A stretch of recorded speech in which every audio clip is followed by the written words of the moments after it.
مکہ پاک ہے، بڑی توجہ سے سنیے گا. ایک خاتون ہیں، بڑی امیر ہیں، دولت بڑی ہے.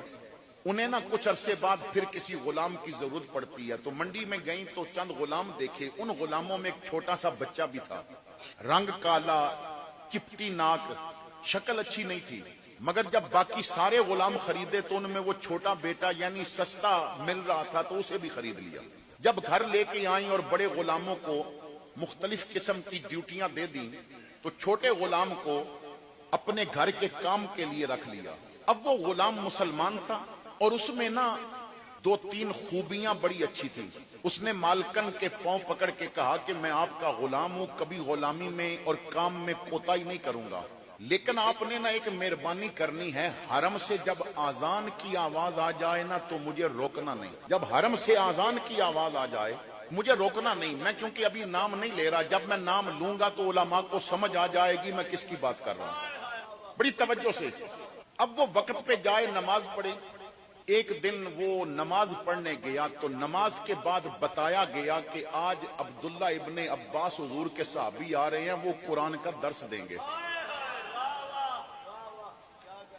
اب دوڑا گھر میں اور مالکن کے پاؤں پکڑ کے کہتا ہے وہ جس نے مصطفیٰ سے قرآن سیکھا ہے نا، میں اس سے تھوڑی دیر قرآن نہ سیکھ لوں؟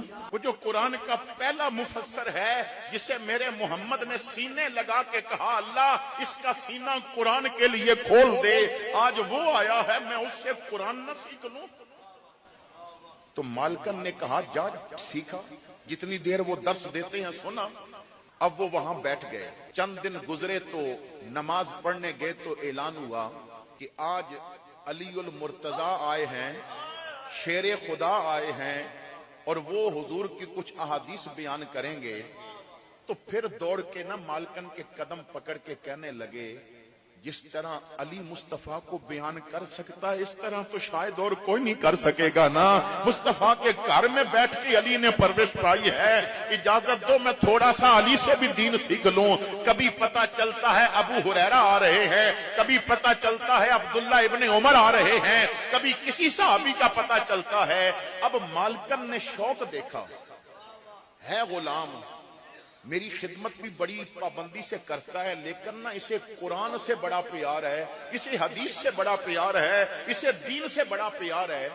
تو مالکن نے سوچا کہ اگر میں اسے دین کی خاطر آزاد کر دوں،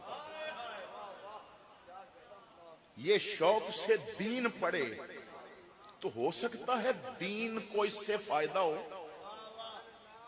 اور اگر اس نے دین کو فائدہ پہنچا دیا تو